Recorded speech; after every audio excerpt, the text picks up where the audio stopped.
springtime. Love it.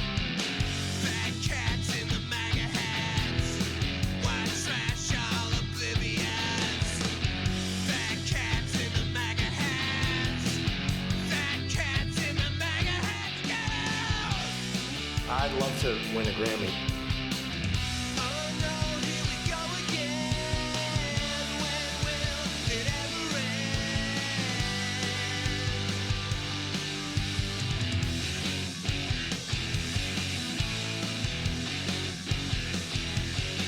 That's correct.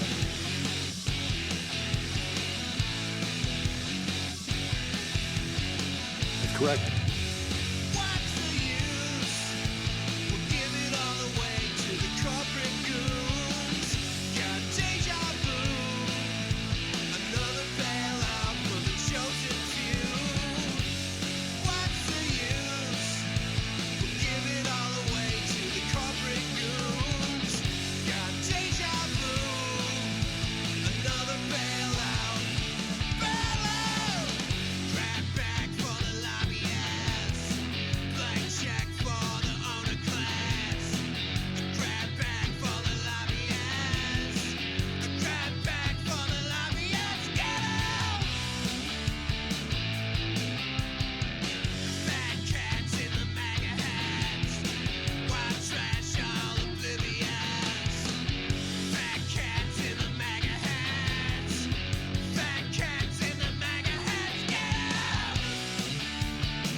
Correct.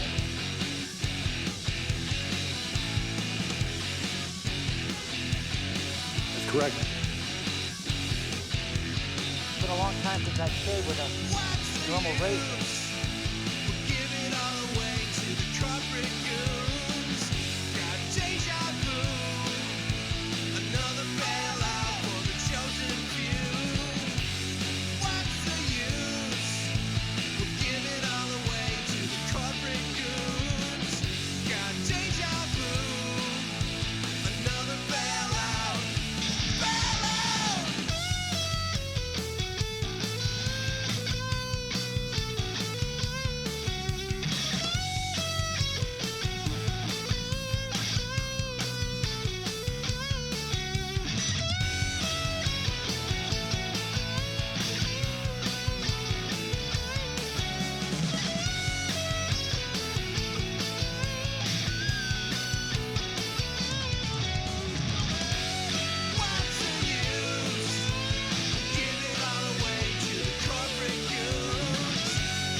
Hey everybody, how's it going? We're live.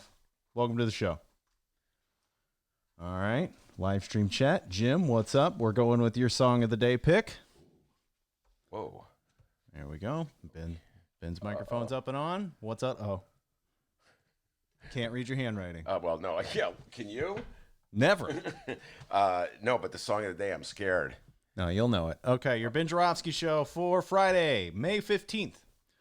Is just moments away. But before we do this, Bruce, what's happening? Uh-oh, Ben's leaving. See ya, Ben. I'll be right back. I guess it's me on my own here. Rummana Rundown with Dennis and Rummana. Get ready, guys. All right, Ben just left. Don't know what he's doing.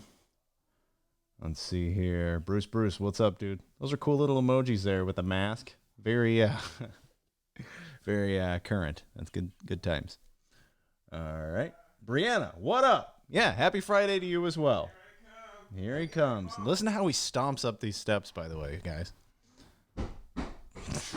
Good Lord. Who does that? One night affair. Whoa. One night affair. Are we ready? Yes, sir. Your Ben Joravsky Show for Friday, May 15th is just moments away. But before we do this, let's thank the following unions for sponsoring this podcast. Unions like the International Association of Machinists and Aerospace Workers, Local 126 and District 8. That's correct. The International Brotherhood of Electrical Workers, Local 9 are sponsors. That's correct. As well as the International Union of Machinists and Wait, hold on. It's the Local 150, the International Union of Operating Engineers, Local 150. That's correct. Took me a minute. And, of course, today's Ben Joravsky Show is brought to you by our good friends at the Chicago Federation of Labor. No, Ben is not getting the Baked Alaska, guys. Jim gives us our song of the day. Ben, our song of the day for Friday, May 15th is Wooly Bully by Sam and the Sham. No, Sam the Sham and the Pharaohs. Yeah, thank you. Wooly bully. All right, a guy loves the 60s. Wooly bully. One more time. Wooly bully. Wooly bully. Come on, D.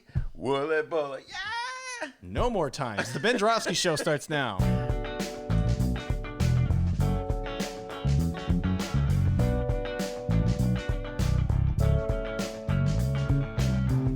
It is Friday, May 15th. And live from Ben's attic, this is the Ben Joravsky Show.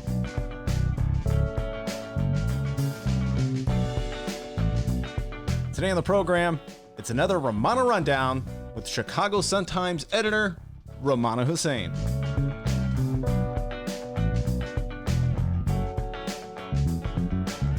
And now your host, Chicago Reader columnist, Ben Joravsky. Hello, everybody. Ben Joravsky here. We're calling this Cheesehead Revolt Friday. And here's why. Well, it's Friday, the end of the work week. The weekend's looming. The eagle is flying. And as soon as this show is over, ladies and gentlemen, Dennis and I are heading over to our local beer joint to down a few. Because we're manly men, and that's what we do. Right, D? We're doing that? No, that's not really what we do anyway. But we're not going to do that, obviously, because we live in the land of Lincoln. We live in the city of Chicago. And in the land of Lincoln and the city of Chicago, or at least in the city of Chicago part of the land of Lincoln, we are dutifully following the stay-at-home instructions of our leaders. That would be Governor Pritzker and Mayor Lori Lightfoot. That means, as I said, stay at home, social distancing. It's a pandemic. No bars, no restaurants. They're all closed. We're looking out for our health, our collective health, because we all know that COVID-19 can spread very quickly, very easily. It's a deadly disease. One person gets it, another person can get it, et cetera, and so forth. And so collectively, we are looking out for each other's best interests. And we have done this since, I want to say, the second week of March, D. We've been very dutifully doing this. No going to the taverns on Friday when the eagle flies. I mean, we've been sitting here not 6 feet from each other, but we're doing our best in the attic. Hold on. I think technically I am now 6 feet. You're right. I had let the chair move a little too close. We're not wearing masks. I just want everybody to know that before he steps into this house, Dr. D does a test. A spelling test, nothing to do with COVID. Oh, sorry. Bad joke, anyway. But up in Wisconsin, just to the north of us, it's party time. They're going out to the bar. So if you want to go to a bar, you want to go to a tavern, all you got to do is drive up to the state of Wisconsin. What was it, yesterday or the day before? I'm losing track of time. The Supreme Court ruled that Governor Tony Evers, the Democrat, had exceeded his authority by shutting down the state, much the way Pritzker has done in Illinois and Mike DeWine has done in Ohio, and many other governors have done throughout the country. But up in Wisconsin, the Supreme Court ruled that Tony Evers has exceeded his authority by shutting down the state unilaterally without legislative consent, without the consent of the legislature. And the legislature in Wisconsin, as you probably know if you listen to this show, is dominated by Republicans. So what the Republican, it was a 4-3 party vote, by the way, I should say, in the Supreme Court. The Republicans voted that Tony Evers had exceeded his authority. The Democrats voted that he was acting in the best interest, the best public health interest of the people of Wisconsin. And so if he had exceeded his authority, there was a public reason for it. It was in the public's best interest. The four Republicans on the court argued that we have the fundamental precept of our democracy is a check and a balance. It's a bedrock of our democracy as established in the Constitution, we the people, and the Constitution also preserves the right of slave owners to hold slaves, but we're not going to discuss that now, all right? We're talking about the Constitution and we the people. Anyway, so they said that Evers had exceeded his authority and that he could not close down the state without getting approval from the legislature, which is controlled by Republicans, which means it's confusion up in Wisconsin right now because Evers and the Republicans don't see eye to eye on anything. It's probably as bad, if not worse, a dysfunctional state than we had in Illinois when it was Rauner versus Madigan and Cullerton. Remember those days, D? Wasn't that long ago. So I don't know what they're going to do in Wisconsin to figure this out. I don't know what lawsuits are going to be filed. I don't know if they could go to the feds. I have no idea what the future holds for the state of Wisconsin. I do know this. The papers are filled with pictures and stories of happy cheeseheads flocking to the bars. You got to give the Chicago Tribune credit. Under a big headline, back to square one. Oh, great headline. Yeah. You like that? I love the Tribune headlines. Yeah, I can't compare it to anything in the Sun-Times because Sun-Times, you didn't really cover this story. I'm just saying, all right? I love my beloved Bright One, okay? First thing I read every day comes to my front door, but not a lot of coverage on this important story. Anyway, it's the front page story in the Tribune. Back to square one. Confusion reigns amid a patchwork of Wisconsin reopenings. Yeah, it gets right to the point, D. I'm going to side with you on this one. All right. And then there's a big picture of a couple of bar patrons at Papa's Blue Spruce Resort Pub in Lake Geneva, and they're at the bar. Look, they're cavorting, they're holding hands. Oh, they're having a good time. Yeah, having a good time. Big feller's happy. Okay? And you don't see there's not a mask in sight. There's no social distancing in sight. They're holding hands. This one lady is laughing. She's wearing a Cubs sweatshirt. Just saying. All right, go Cubs. Yeah, right. Cubs, man. They got Cub fans in Southern Wisconsin. You're supposed to be for the Brewers. I'm a Cardinals fan, man. Oh, you mean the people in Wisconsin? They're supposed to be for the Brewers. Yeah, they're supposed to be for the Brewers. Yeah, no, I know you have some issues there. Anyway, winning. You know, suddenly cheeseheads everywhere are big fans of the Constitution, D. They love the Constitution in particular. They love the whole issue about the checks and the balances. All right, you know? So they're going to the bars to celebrate the checks and balances that have been reinforced by the Supreme Court of Wisconsin. Now, I must confess I'm all over the map on this one, as I am on many issues. He's always trying to pin me down. And then I'm like, my problem is I see both sides of the story too much. You know what I'm saying, D? I wish I could just see it, just like black and white. Except that like things change the next day, and I'll be arguing the same thing I was arguing against the day before. So, you know, I'm trying to have some consistency in my worldview here. So, to be consistent, I uphold the right of Republicans to challenge Tony Evers, the governor of Wisconsin. Absolutely. I do believe in the principle of checks and balances. I do not believe an executive should just be able to unilaterally ram his budget or his stay-at-home order or whatever decision he wants. I don't believe he should be able to just ram it down the state. I think that the legislature should get a say in it. I uphold this right, the same principle in Chicago with the city council and Lori Lightfoot. Remember that debate a few weeks ago. So I'm kind of with, in a principled way, the Republican legislators in Wisconsin, as insane as that sounds coming out of my mouth. I'm kind of with the Republican legislators. But you can see that being taken and put into a commercial. He's with the legislature. I'm already working on it. But on the other hand, I'm like, you know, this is a pandemic. And this is a serious disease. So now, who am I going to believe in terms of the health safety issue?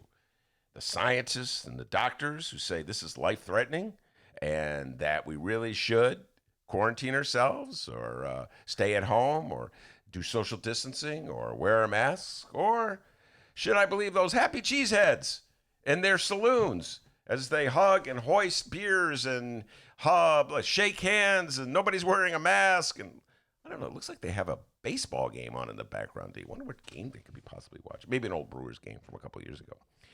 So, it's like doctors and scientists on one hand, happy cheeseheads on the other. Who do I believe? Well, here's a thought. What if the cheeseheads are right, D? What if the scientists are wrong? Let me just break this down a little bit. As I understand the central thought, the thesis of people who want to open up and want to say there's no public interest at stake in ordering the states to close, their central thesis is that COVID-19 mainly kills old people, that it's not nearly as contagious as the doctor says, and that, I may have mentioned this already, it mainly kills old people, and old people are all going to die anyway, so beep, F it, man, party on. And I'm like, what if they're right? You know what I'm saying, dude? Like, what if they're absolutely right, and it's not as contagious as all the doctors say it is, and that it really only kills old people, and it won't affect young people? This is sort of their general theory. This is the theory that is driving. This is the scientific theory that is driving the rebellion against the Pritzkers and the Lightfoots and the Cuomos and even the Mike Devine, a few Republicans who are urging people to stay at home. What if they're absolutely correct and the doctors are all wrong? That means that Dennis and I have been locked up in this attic for no good reason for going on how many months now, D? It's too many. I think Dennis is getting a little antsy up here in the attic these days. He wants to get back to that studio. I'm just getting burnt out. Yeah, man, it'll get to you after a while. Overall. Yeah, just overall.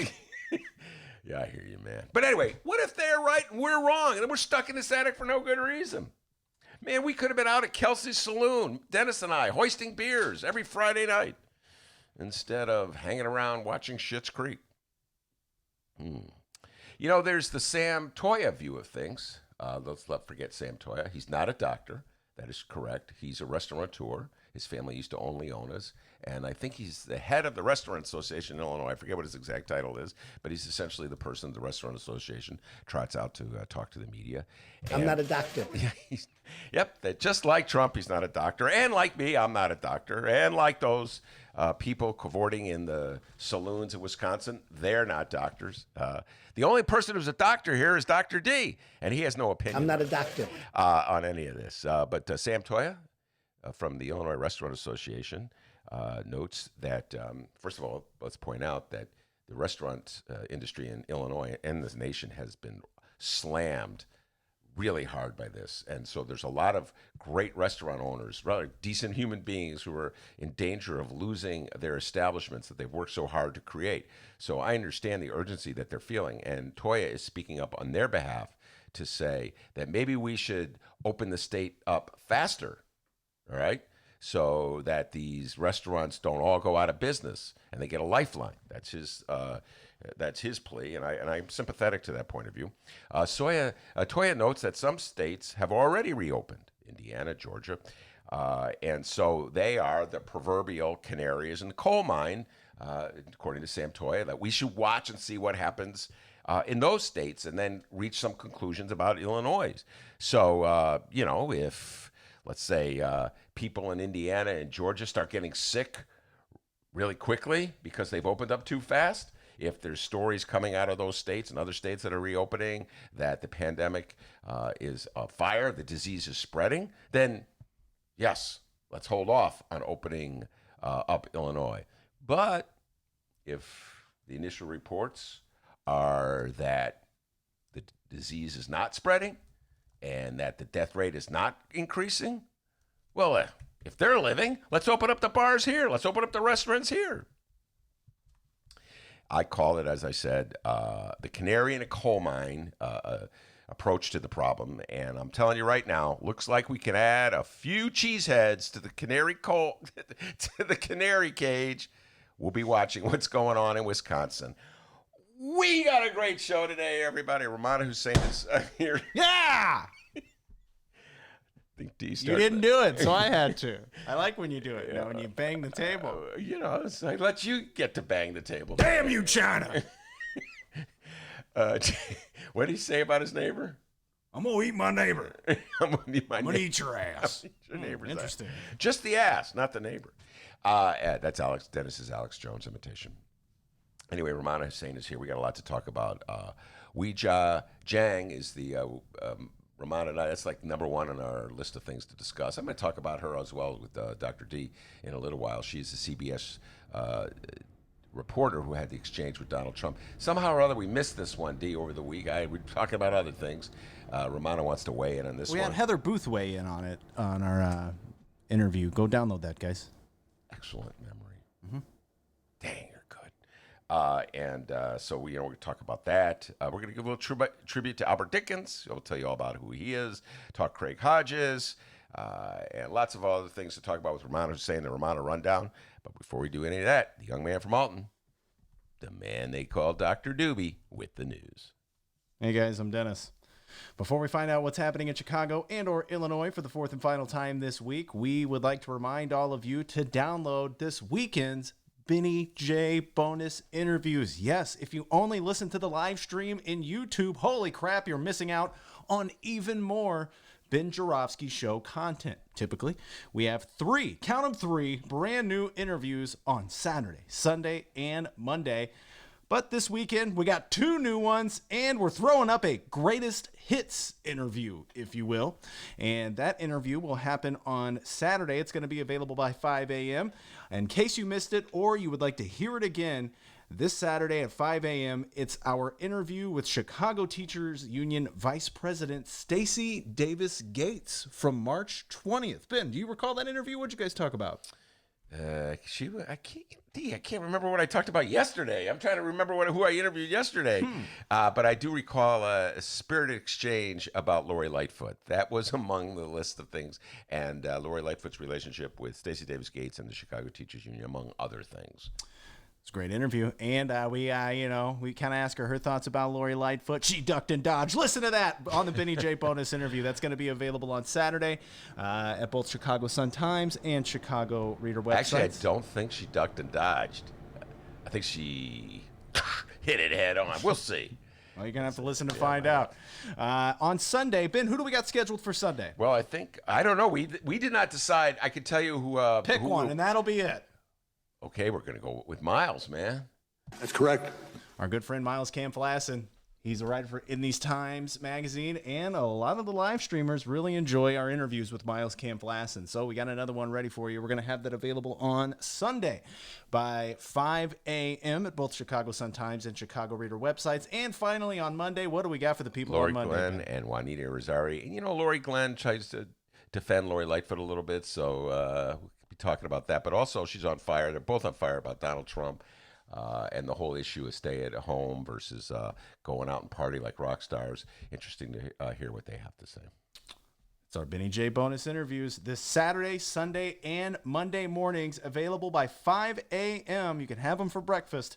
If all goes well, 5 a.m. I'll be checking to make sure those get posted at the correct time at both Chicago Sun-Times and Chicago Reader websites and wherever else you download your favorite podcast. All right, let's talk local news. And if you haven't noticed, the local news is getting a little repetitive, guys. Governor J.B. Pritzker is going to give his 2:30 coronavirus press briefing. More people, mainly Illinois conservatives, are pushing back against J.B. Pritzker's 5-phase reopen Illinois strategy. Let's begin with phase one. Not now, please. We know all the phases. More on that in moments.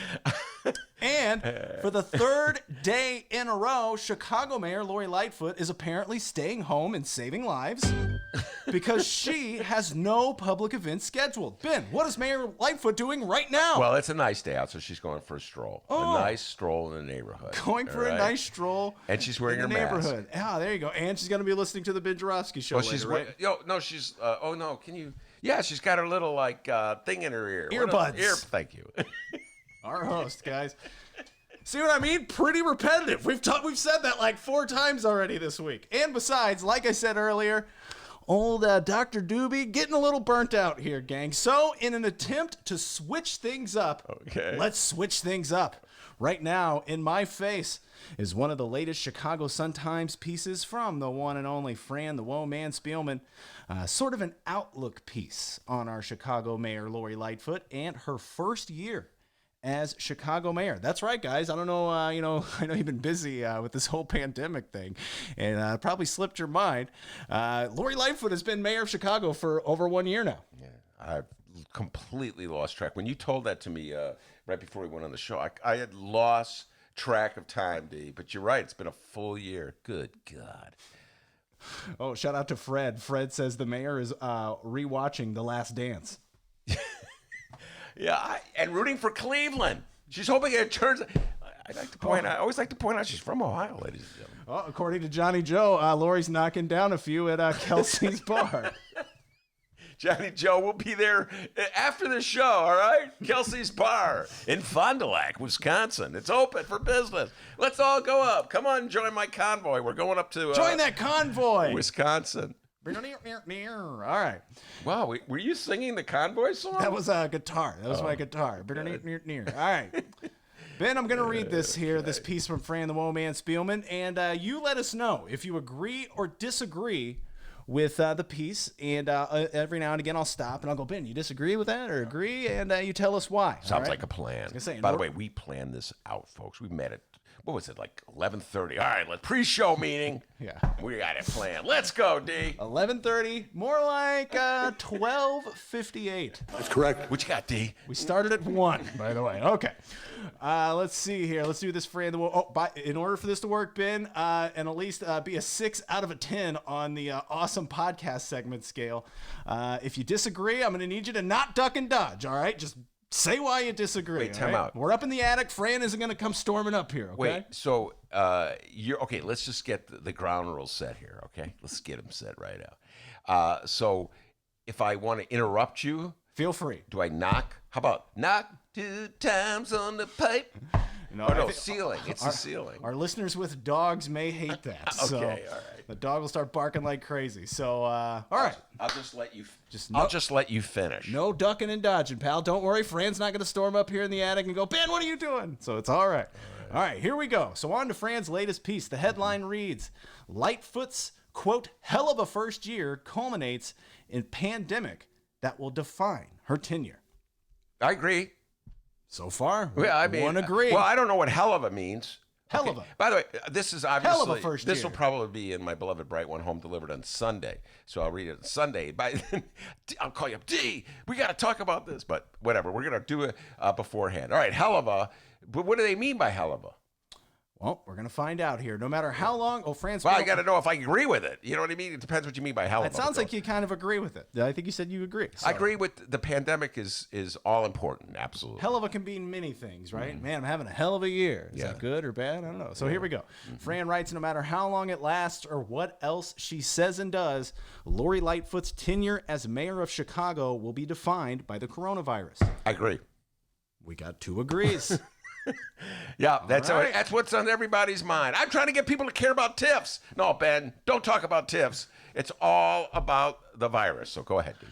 Shutting down the lakefront, cutting off citywide liquor sales, driving around the city to personally break up large gatherings, inspiring a hilarious string of memes that softened her hard edges. I agree. I'm not sure I agreed that they were hilarious, those memes. I mean, some of them were pretty funny. Did we even play anyone that were hilarious? You mean like those videos? Yeah. Stay home, stay... Yeah.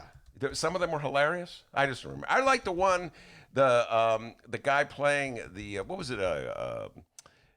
The Sweet Home Chicago. Oh, you were talking about the challenges, the songs that people post. Yeah, those were hilarious. Yeah. Those don't necessarily count as Lori Lightfoot memes, though, right? Oh, all right. Well, the only thing in that sentence I question is hilarious. All right. Hey, I'm not ducking and dodging, D. That's what we need. So far, we're at a 4 out of 10. We're going to keep getting there. So you don't find this hilarious?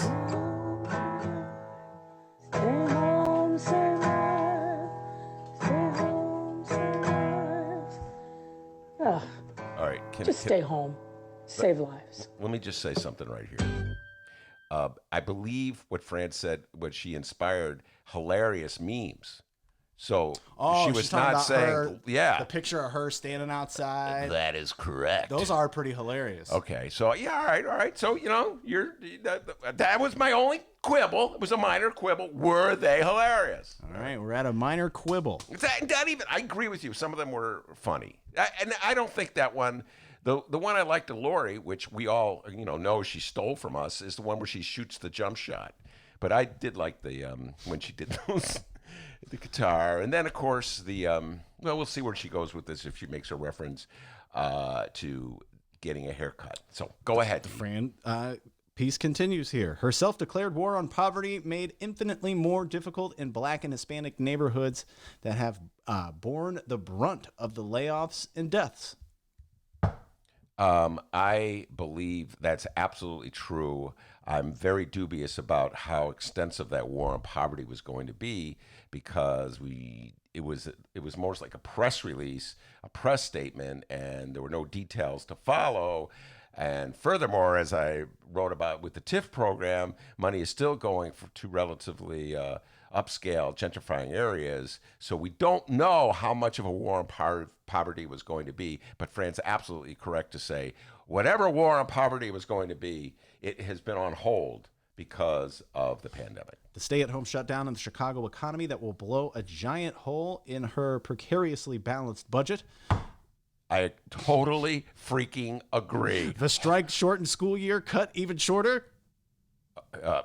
Totally freaking agree. Oh this is hurting my knuckles. Yeah, and the bit's getting a little old. And a Chicago City Council rebellion that gained steam during the mayor's 29-21 fight for emergency contracting and spending authority. I forgot what I'm agreeing with there. Yes, that happened. We talked about that a lot. So is that on hold because of the... Actually, I think that the rebellion showed that there's a little fight left in that Chicago City Council. All right, we got a quote from Alderman Joe Moore. Ben, of what ward? Well, he's no longer an alderman. He's a former alderman, and it was the 49th ward in Rogers Park. That's correct. What a dork. All right, here's a quote from Alderman Joe Moore. Former Alderman Joe Moore. Former Alderman Joe Moore. And you tell us if you agree or disagree. With Joe Moore? Go. Here's the quote. If she is able to guide us through this incredibly difficult time and Chicago emerges stronger, she's going to be viewed historically as one of the city's greatest mayors. But boy, it's daunting. All right, Joe, I love you. I've known you forever. I remember when you were an independent. I remember you were a young lawyer working for Harold Washington in the Corporation Council. And what can I say about that quote? It's, yeah, I mean, yeah. Listen, Chicagoans, this is the way I look at it. Chicagoans love their mayors. They tend to have this strong affection toward their mayors, and they love strong mayors, and they love mayors that tell people off. They like a mayor who you can either say is tough or a bully, but they love him. You just look at the pattern. With the exception of Harold Washington, they've always voted for tough bully mayors. And so if... Bully mayors? Very good. Tying it all together. Excellent. And so somehow or other, if the world in Chicago continues after COVID-19, and I hope it does, being mildly ironic when I say if it continues, Chicagoans will view Lori Lightfoot as the symbol of their resistance to it. Like the Sun-Times had an editorial today, Dee, I don't know if you saw it.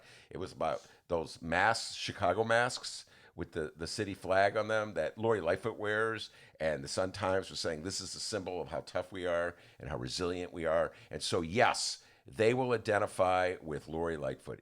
Joe Moore is absolutely correct. But I don't think that Lori Lightfoot is the pivotal point in the fight against COVID-19. I mean, this is an international problem. It's bigger than the city of Chicago. So it's not, you know what I'm saying, Dee? It's sort of like what happens in Wisconsin affects us as well. What happens downstate with the legislators battling Pritzker affects us as well. What happens in the White House affects us as well. The national strategy to all this. But Chicagoans, we're very parochial. We're very parochial. We're very provincial. We have this awestruck view of our mayor. I think Joe Moore, upon reflection, Joe Moore is absolutely correct. When this is over, and it will be over, Chicagoans will love Lori Lightfoot even more than they already do, particularly on the north side. And I'll point out Joe Moore, former alderman of 49th Ward, but for 10 trivia points, D, who is now the alderman of the 49th Ward. Oh, of course. It's Ice Cube. No, it's actually, I know who it is. Yeah, It's, I know you know who it is. It's Maria Haddon. Excellent. What a dork.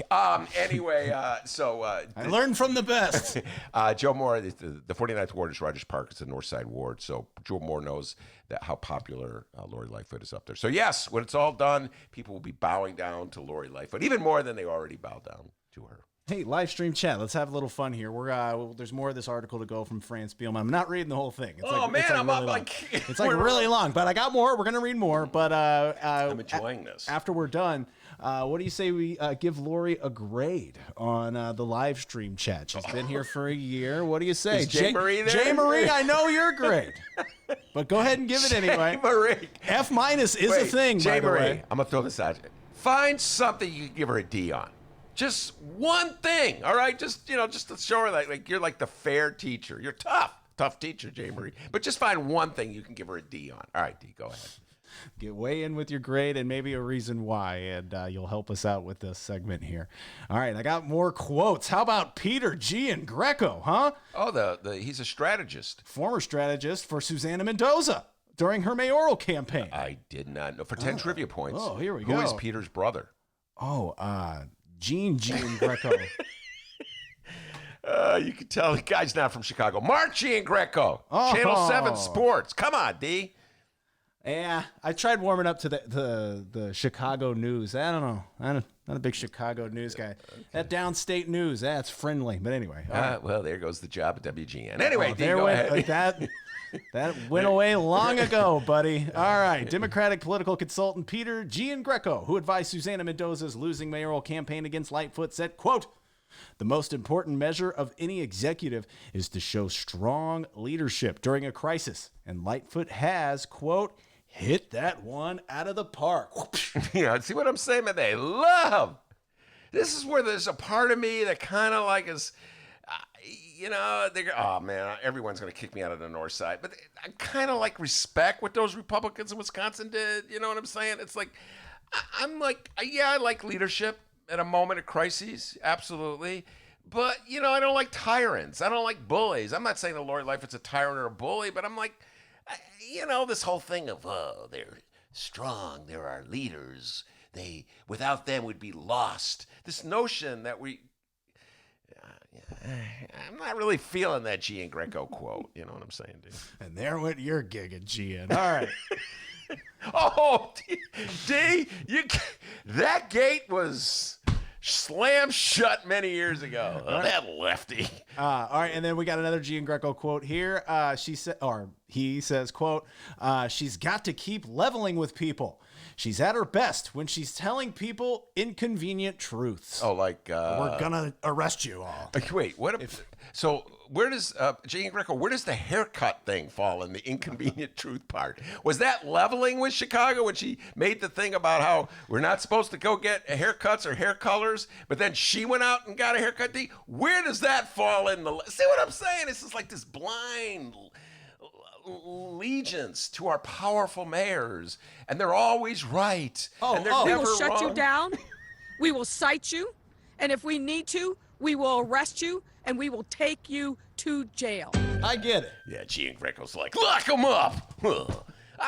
It's just like I'm saying, that's the Chicago mentality. It's so strong. It's so perfect. Giangreco's not even from Chicago, by the way, D. I don't know the guy, but I know, I read his biography or an interview he did. I think he's from upstate New York. Don't quote me on that. But he's got that Chicago mentality. Level with us.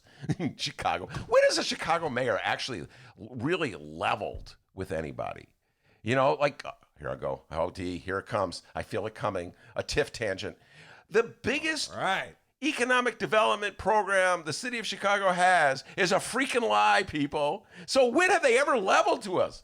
Like they drop this tax on our property tax. They don't tell us they're doing it. Is that leveling? Man, the CTs. That's why I never get invited to parties, man. I mean, there's more reasons, but that's a big one. Uh-oh, he's going to start talking about tips again. Look out. But level, when is any Chicago, was Mayor Rahm leveling with us when he handled the Laquan McDonald video? That poorly dressed fella keeps talking about tips. Never invite him again. And Laquan McDonald. When's he going to get over that Laquan McDonald thing? Oh, my God, level. Nobody's leveled in the city of Chicago ever. Ever. Okay? To find out what our mayors are up to, people have to file Freedom of Information requests. Danny Mahopoulos, Mick Dumpke, Dave Glowads. The list goes on and on. Investigative reporters always filing. Well, let's see what they're up to. We got to file for their schedules. You got to file for their emails. You got to file for their text messages. You got to file for all the little secret documents that they don't want anyone to see. Because they're leveling with us. They have never leveled with us in the whole history of Chicago. Oh, wait. Let me amend that, D. I only moved here in 1981, okay? And there were 6 blissful years when Harold Washington reigned. Hold on, D. You go, boy. I love Harold Washington. Anyway, there's not been a lot of leveling in the city of Chicago unless it's leveling public housing complexes and moving poor people out. All right, Fran Hey, goes. how about that? That one just came out of nowhere. I'm telling you. Michael Girardi would have loved that. Get that one in the next song, Michael. Go ahead. Michael, where's the next song, man? Come on, man. You're getting a little slow there. All right. It says here, Wednesday will mark the 1-year anniversary of Lightfoot's historic inauguration as the first African-American female and first openly gay mayor of Chicago. I mean, you can't really disagree with that, right? What was that again? Wednesday will mark the 1-year anniversary of Lightfoot's historic inauguration as the first African-American female and first openly gay mayor of Chicago. Well, was it Wednesday? Sunrise, sunset. I remember where it was, D. Oh, yeah, it was for 10 trivia points. Who did I go to that with? You remember? What? Oh, the inauguration. Oh, Yeah. you went with Maya. That's correct. And we bumped into Sue Garza outside. We had a lot of fun. But I can't believe a full year's gone by. What was Sue Garza's thoughts when Lori was first inaugurated? Oh, she was so happy because she had just been part of that deal where she got a committee. She goes, "Can you believe it, Ben Jaworski?" Jaworski. Oh, I love you, Sue Garza. Can you believe it, Ben Jaworski? I'm a committee chair. God bless you, Sue. 10th Ward Alderwoman. All right, everybody. So we got more of Fran's article to read here, but we got some grades. We got some grades for Lori's first year. So let's find out what we got here. Got the dramatic music. Level with me, D. Level with me. Like our mayors always level with us. All right, here we go. Go in the live stream chat. Let us know, everybody. What is the grade that you give Lori Lightfoot in her first year as mayor?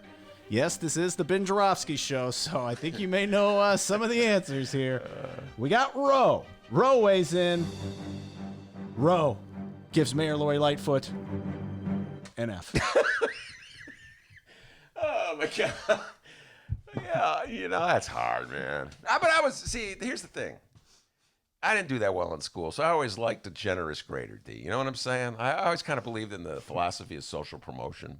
It worked well for me in life. Look at me. Look at my career, dear. I'm up in an attic. So, I don't know. An F. Come on, Ro. How about it? Just like a D to encourage her. Maybe just nice try. J. Marie. No, this is going to be brutal. Ben Joravsky Show devotee J. Marie has weighed in and given her grade of Mayor Lori Lightfoot in her first year as Chicago mayor. Yeah. Feel free to weigh in on the live stream chat as well, live stream chatters, and get your grade in. J. Marie has given Lori Lightfoot an F with exclamation marks. Okay. The exclamation mark. And she added, she sucks. Okay. And then put, Lori is an elitist corporate lawyer who was propped up and elected by middle and upper class white Northsiders. Way to go, Ben. And not my ideal candidate. Well, J. Marie, you always speak from your heart. Wait, J. Marie has changed her grade. She has listened to what you said. Yeah. D-. Okay, thank you, J. Marie. Social promotion matters, okay? Just like I'd still be at Evanston High School if it wasn't for social promotion. That chemistry was always a struggle for me. And let's see here. Oh, Bruce. Bruce gives her an incomplete. Well, actually, I mean, it's, that's the theme of Fran's article, correct, Dee? That it's really hard to make any judgments about Lori Lightfoot because everything is sort of slammed to a halt by this crisis we're facing. And the article continues here. We got some Lightfoot quotes. This is Fran the Woman Spielman's article, by the way. Go check out the Fran Spielman Show. That's right. It's every Friday available at at just the Chicago Sun-Times website. Mm-hmm. Before we roll out of here, I will tell you who her guest is. I know her guest last week was Mayor Lori Lightfoot. So if you want an interview with Mayor Lightfoot, probably not going to get it here on the Ben Joravsky Show, but you will get it on the Fran Spielman Show. Fridays at the Chicago Sun-Times website. That's correct. All right, now let's read the rest of this here. Lightfoot quotes here. She says, quote, "It's been a hell of a year." That's where the hell of a year part comes. I see. "Nobody comes into office thinking they're going to have to deal with a pandemic before they even hit their 1-year anniversary. It's been a humbling experience. I'm not going to say that there haven't been days where I shed a tear. I have. I've wept for the loss. I've wept for the hardship that so many people are suffering. But I know that they rely upon me to pick myself up and get back into the fight every single day." Yeah, that's a good quote. I think even Jay Marie will like that quote. Okay, that's a good quote. Don't you think so, D? Oh, we got a new grade for Lori Lightfoot. No, Jay Marie won't think that. Okay. No, but what do you think? You like that quote? Get back in the race. I mean, again, that's what people look for in their leader. They want to look for a leader like me up in the attic complaining. They want someone who's forthright and out there. And That was a good quote. Yeah, it was a good quote. Okay, there, show some love for Lori. All right, we got a grade. This comes from, let me look here, Matt. Okay. Matt has given Lori Lightfoot her first year as mayor of the city of Chicago a B+. Whoa! Oh, wow! Okay.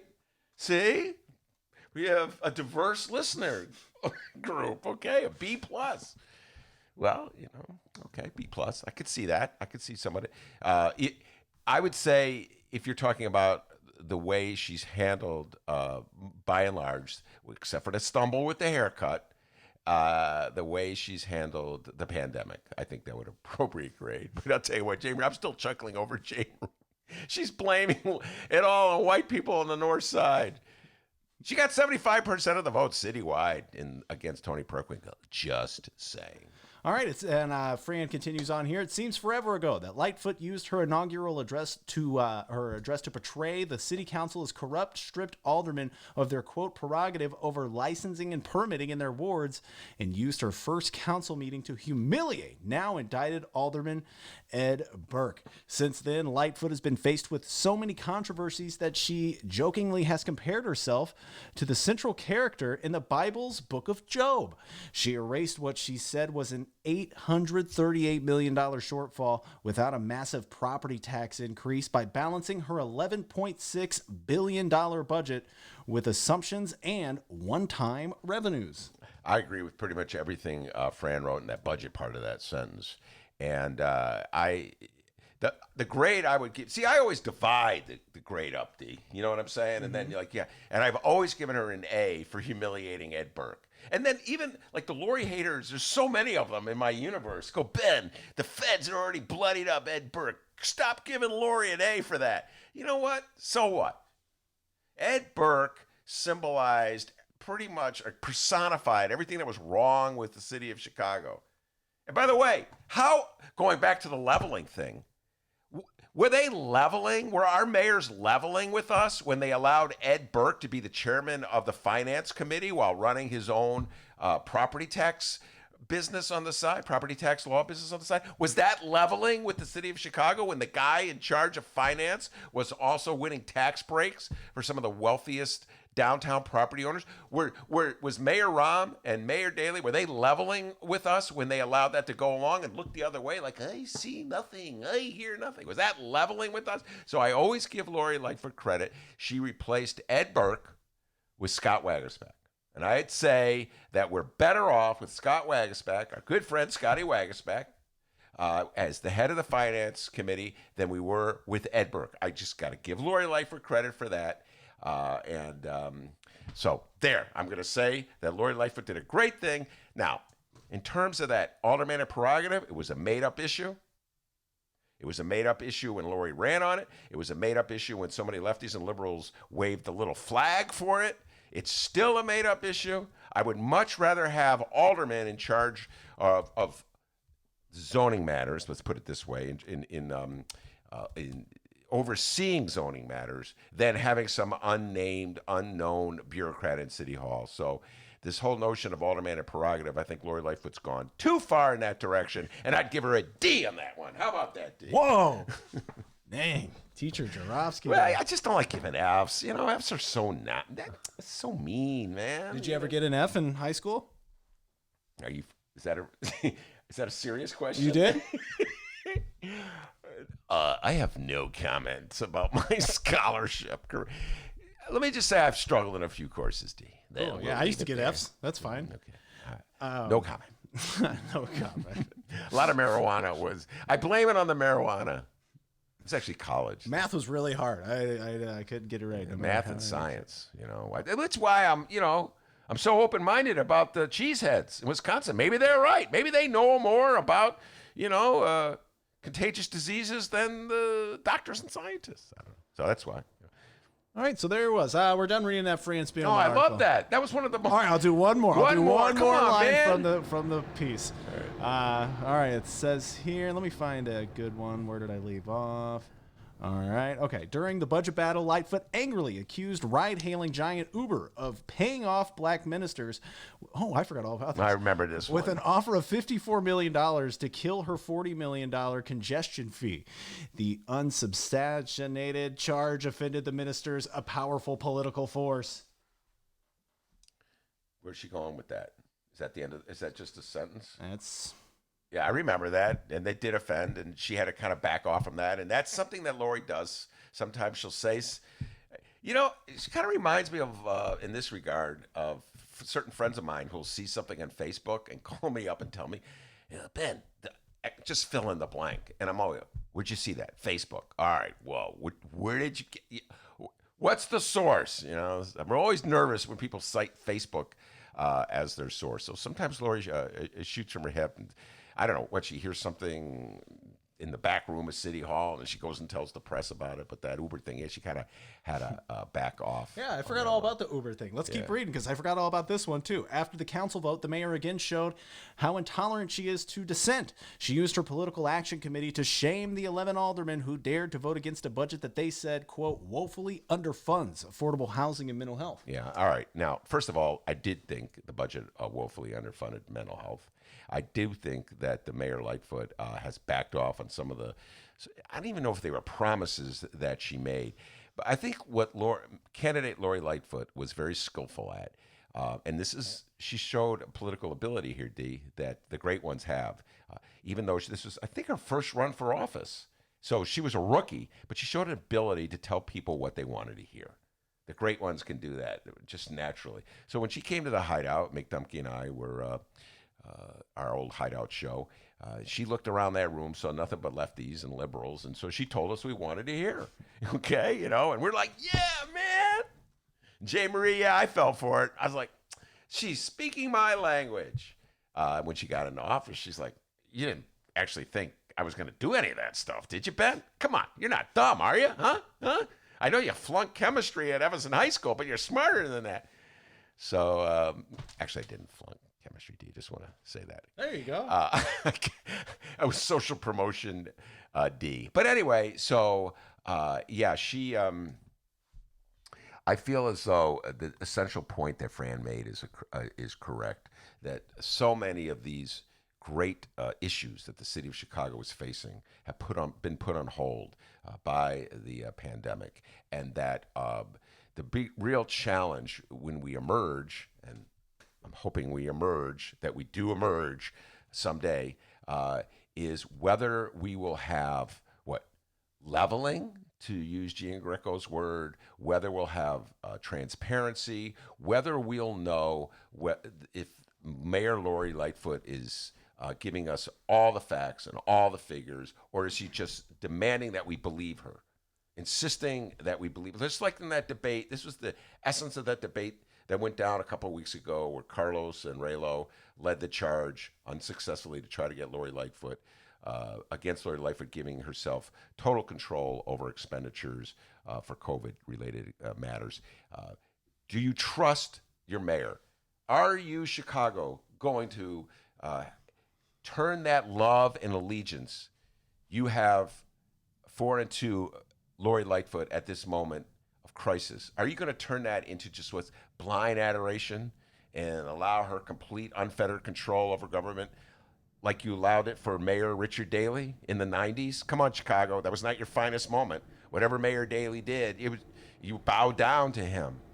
You allowed him to do whatever he wanted. He plowed. It's like 2003, in the middle of the night, he had his work crews destroy Meigs Field, the airport on the lake, and Chicagoans woke up and go, oh my God, he's a boss who does whatever he wanted. Yeah, that was already in year, 12 of Mayor Daley's reign? He'd been doing whatever he wanted. And Chicagoans' attitude during the 90s and in the O's was, well, we need an all-powerful mayor, Ben, because it's such a dangerous time. So are you going to have that same attitude? You're always just going to turn things over to the boss? Is that how it's going to be, Chicago? That little Chicago mentality?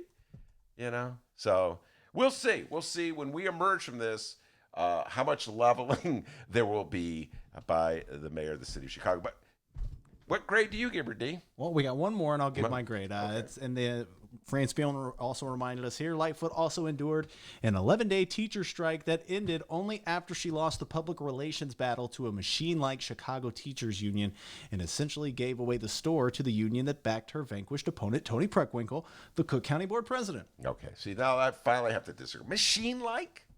Come on, Fran. Machine-like?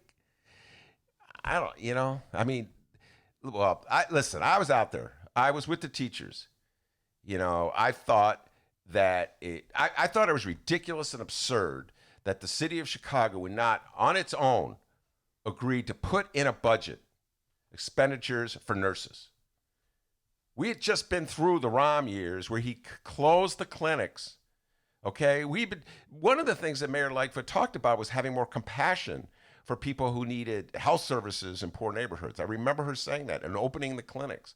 And so I feel as though that's where one of the shortfalls of Mayor Lori Lightfoot has been in her outreach to the Chicago Teachers Union. Now, D, I know what you're going to say. You're going to say what everyone says. Ben, you love the Bulls. I know. That Ben, you love Stacey Davis Gates a little too much. Everybody goes, that's your girl, Stacey Davis Gates. I do have a lot of admiration for Stacey Davis Gates. I just don't understand why Lori Lightfoot and Stacey could not have had some kind of meeting, put the issues aside, put their differences aside. I've seen Lori Lightfoot meet with powerful leaders of industry. They didn't all endorse her in the race. A lot of them endorsed Bill Daley. So I will never understand this antipathy that mayors have for the Chicago Teachers Union, Chicago Teachers Union since Karen Jennings Lewis took control. Before that, they were in bed together, and so that would be the low grade. And to this notion that the teachers union is a machine because they were, standing up for the rights of school kids to have nurses. I don't think that's fair. The lowest grade I would give Lori is her dealing with the teachers, the union, and the schools, and this is before the pandemic. All right, everybody. So feel free to weigh in with your grades on Chicago Mayor Lori Lightfoot. I guess we're going to move on. Wait, time out. What's your grade? Don't duck and dodge. Okay. Don't duck and dodge. Oh, we're going to move on. It's not called the dentist show, but anyway. You start out with an A, right? Give everybody the benefit of the doubt. The TIF thing, dude, I've worked with you for like 3 years. That still goes over my head. I'm a hillbilly. I don't know much about that. So, and the Lincoln Yards thing was like, okay. Let's see. Teacher strike. I don't know. That's what you do, right? You negotiate a strike. So I was like, all right, probably should work with the teachers a little more. But that's what you do. You negotiate. Maybe she's just a hard negotiator. All right. So she was still cool there. The 11 aldermen thing, I thought that was ridiculous. Why are you going to put that on a website? She worked her way to a C after that. And then, after this quote, We will shut you down. We will cite you. And if we need to, we will arrest you and we will take you to jail. you're at a D plus, ma'am. That's why they call him Dr. D. D plus. Dr. D plus, Dr. Doobie. D plus, huh? D plus. Wow.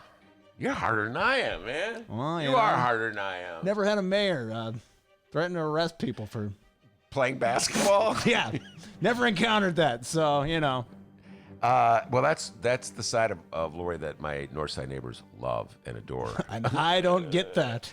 All right, so I have to give her a grade now. I hate giving grades. Get ready for a C. Here we go. You know what? In the spirit... All right, here we go. Remember the spirit I had where all Chicago public school children in the pandemic should get A's, D? Remember I said that? Yeah. Remember that? I said that? I remember us saying that. Oh, they were wrestling with that one. We have to set an example. We can't just allow these kids to get passing grades if they haven't done their work. So I always forget the line from the wall, but Do it's you just hear like this the music? line. Yeah, I know. I'm building as I. So you know what? Let's just as I say, give all the kids of Chicago A's. Give Lori Lightfoot an A. What the heck, huh? In the spirit. And while you're at it, D, give yourself an A. Okay. J. Marie, please. Give J. Keep Marie. listening, J. Marie.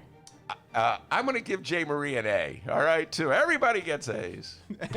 A's, it's like Oprah. You get an A, and you get an A. Look under your seat. A's for everybody. Wisconsin Cheesehead legislators, A's for them, okay? Donnie Trump, give him an A. Oh, thank you. I'm not a doctor. All right, real quick, we got some state news to talk about. Illinois Governor J.B. Pritzker. I'd love to win a Grammy. Oh, wow, that's Wait, interesting. where'd you get that one? That's excellent. You never played that. I don't remember that. Where'd you get that I'd one? love to win a Grammy. I'd love to win a Grammy. Wow. You must have stood. Oh, that D. No, that was from that commercial where he talked about the Eagles or whatever. Oh, he loves the Eagles, ladies and gentlemen. What's your favorite Eagles song, D? Hotel California. All right, That's the only everybody. one he knows. Go ahead. All right, real quick here. More pushback on Illinois Governor J.B. Pritzker's stay-at-home order here. The following comes from the meanest Illinois political bulldog in the yard. Get him off the chain! Rich Miller. U.S. Representatives Darren LaHood. Ben of what district? Darren LaHood, I don't know. He's up Yeah, Peoria. gotcha! Peoria. Well, it's okay. Yeah, you 18. need to give 18. Oh, I don't know the congressional districts. I know he's from Peoria. How about that? No, that doesn't count. Sorry. U.S. Representatives Darren LaHood, John Shimkus, Adam Kinzinger, also known as Nobody's Favorite, Rodney Davis, and Mike Boast sent a letter today to congressional leadership urging that Congress take action to prevent governors, mainly the one in our state, from withholding federal funds appropriated by Congress for local municipalities that allow their small businesses to reopen in accordance with federal health guidelines, but ahead of arbitrary timelines outlined by states. Can I weigh in this one now? Yes, sir. All right. Those are the Republican congressmen. No Democrats signed on to that. And so clearly the Republican congressmen are getting involved in a very parochial Illinois fight. It's interesting. I always want, my Chicago congressmen to act as citizens in the city of Chicago. I've always urged them to do so and not just avoid the fights that are happening in Chicago. For instance, we have a Chicago teachers strike. I would have, liked to see some of our congresswomen on the front lines with the teachers. I mean, they're all Democrats, right?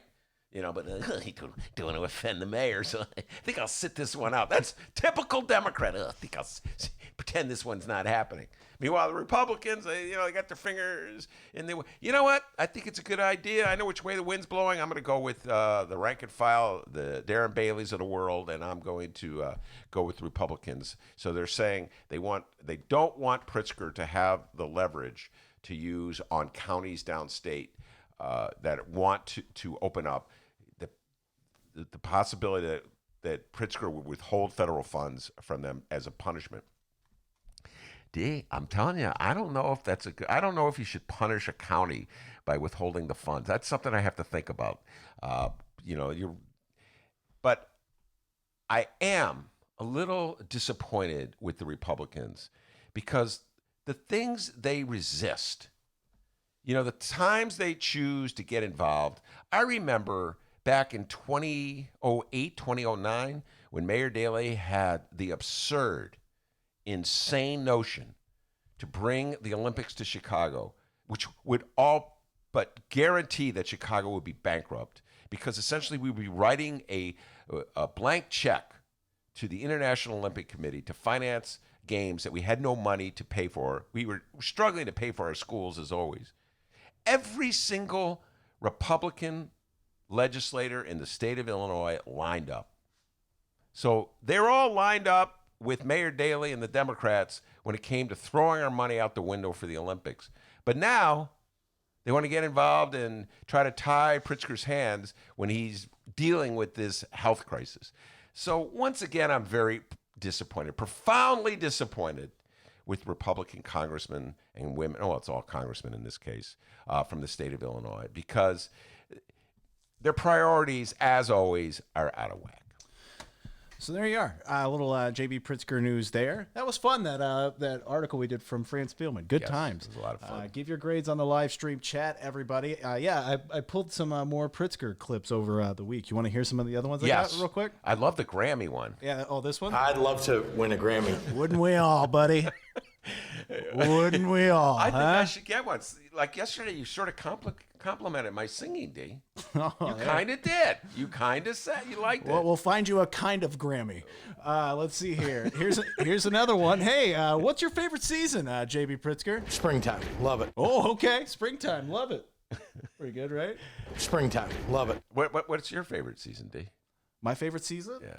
I like summer. I like fall.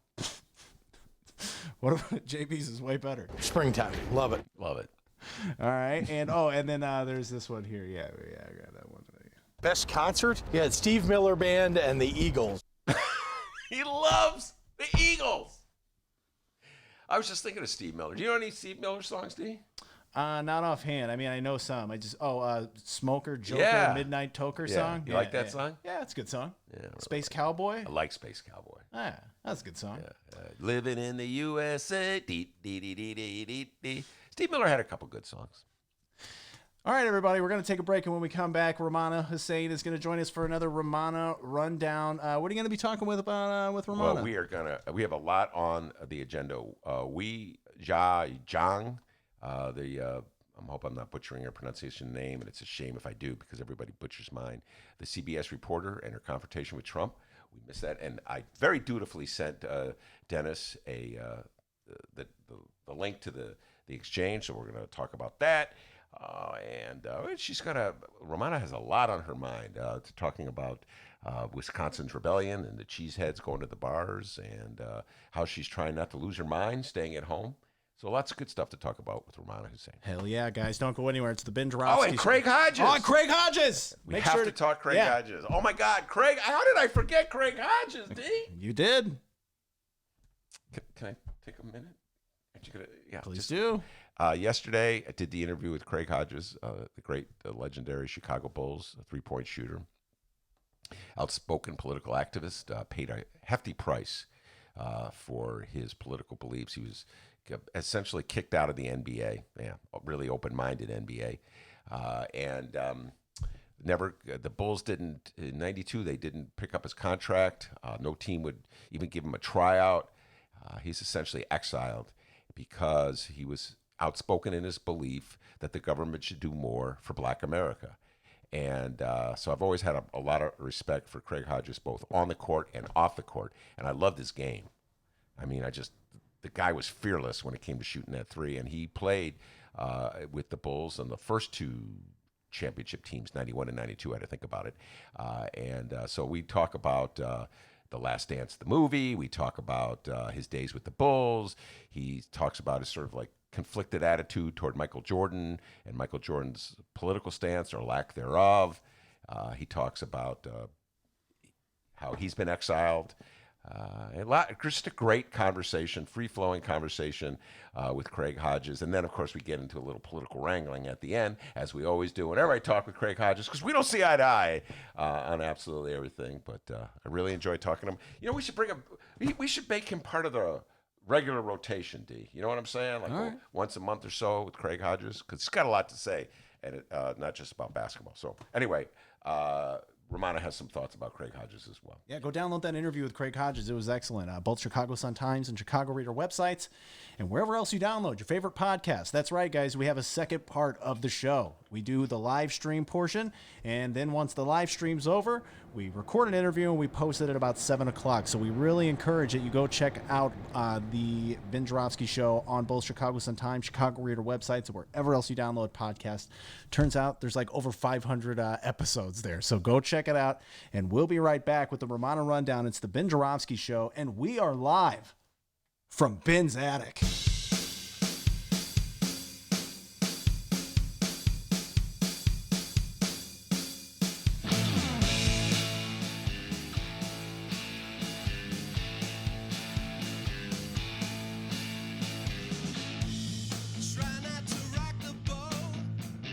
Correct.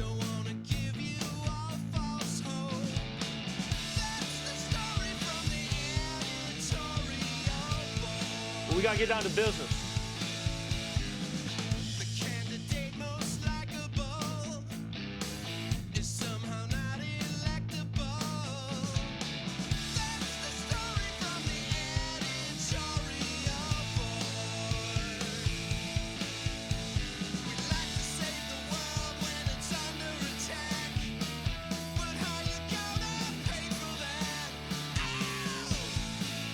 Correct. That's correct. That's correct. When people want proof that the world ain't flat, we'll just give them their money back. Oh yeah! Let's begin with phase one. We heard what you want to do. Now we'll tell you what's best for you.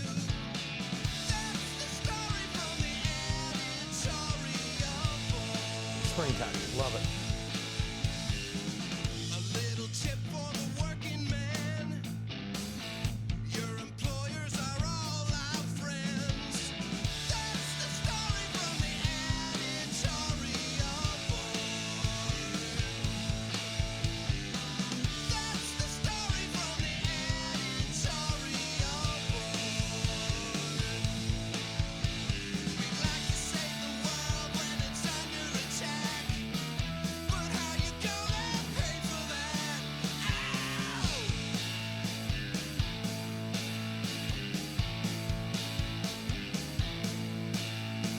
When people want proof that the world ain't flat, we'll just give them their money back.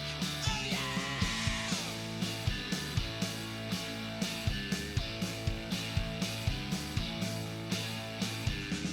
That's the story from the editorial board. That's the story from the editorial board. That's the story from the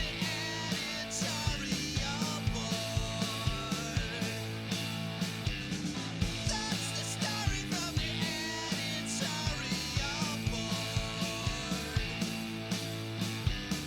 That's the story from the editorial board. Axl Rose ending.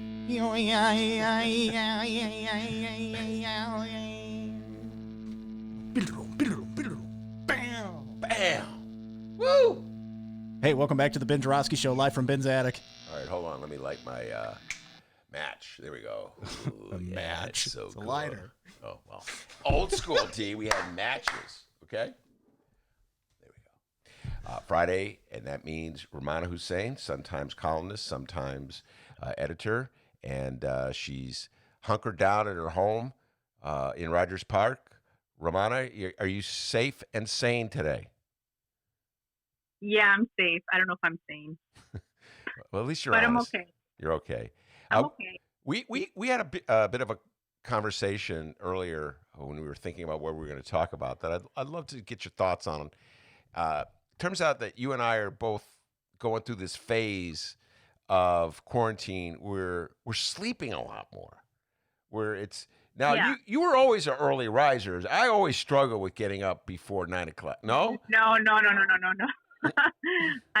a night owl. You're probably mistaking me for my husband, Mick Dumpy, who's a morning person. I married into a family of people who are they're like extreme morning people, and my family's totally the opposite. We're all late sleepers.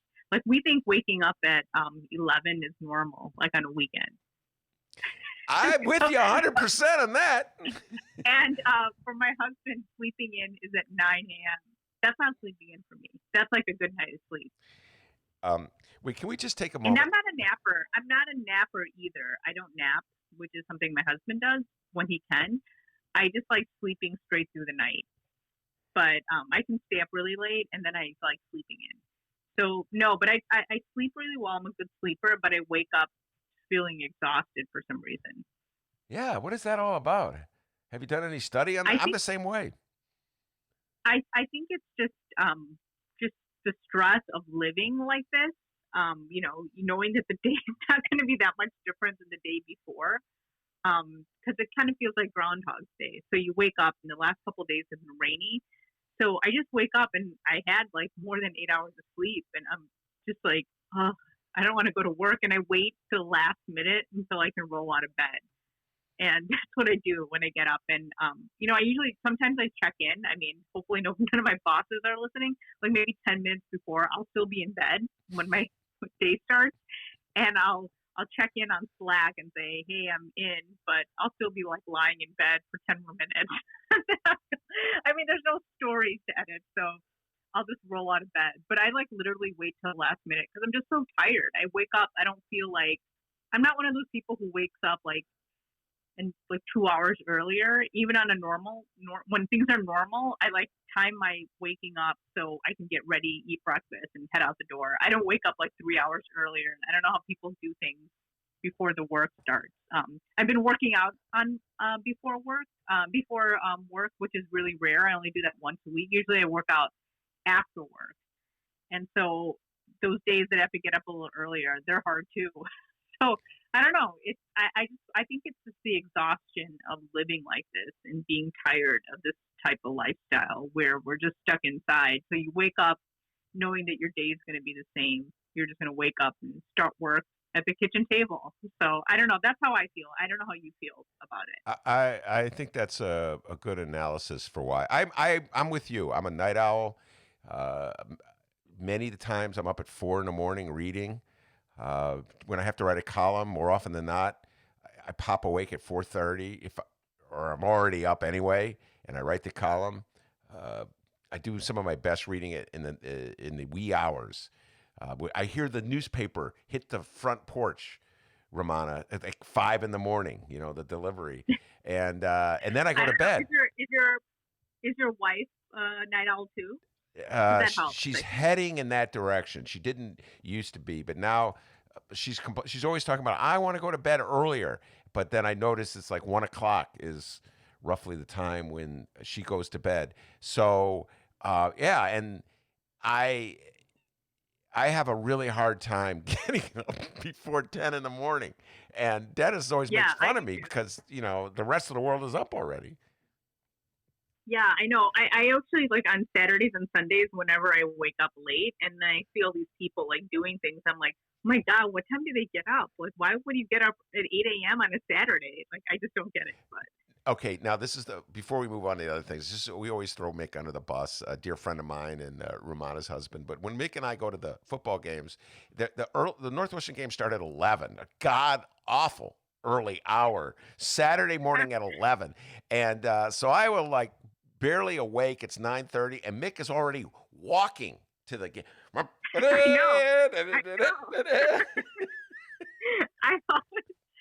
he wakes up like at 8 a.m. and I'm like, go back to sleep, and he's like, no, I can't, and I'm like, why do you want to? If you have nothing to do, I just don't see it. He gets up and starts working out, and I like even now, it's like he's all showered and sitting at the kitchen table, and I like drag myself out of bed, and I'm wearing my pajamas.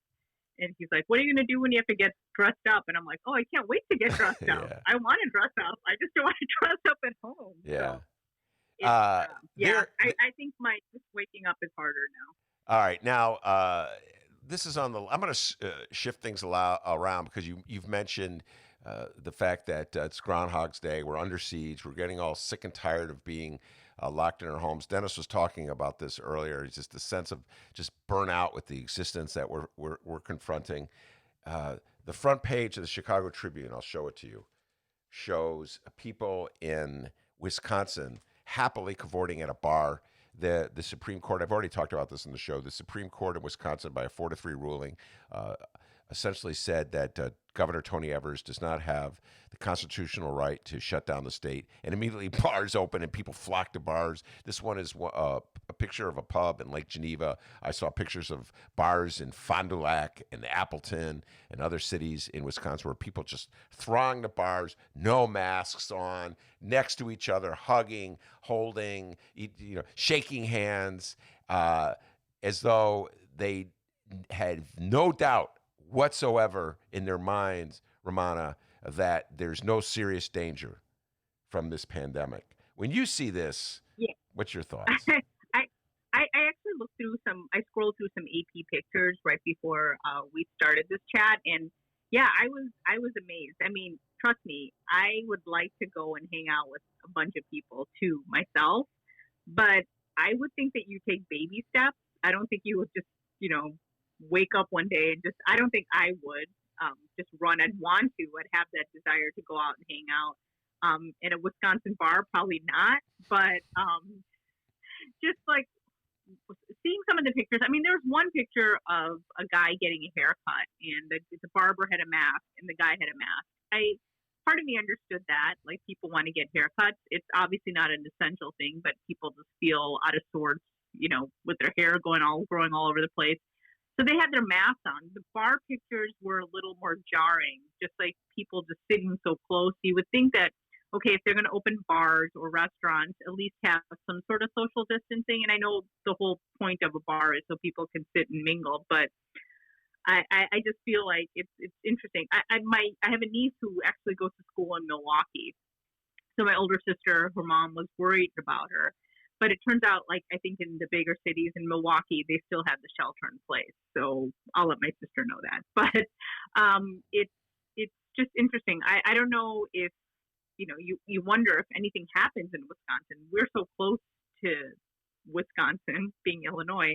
Does that make things worse in Illinois because people are just hanging out? What if they get sick and then they, just happen to get in contact, just for a day with, just passing by someone in Chicago and get more people sick. So it could affect, the neighboring states too, I think.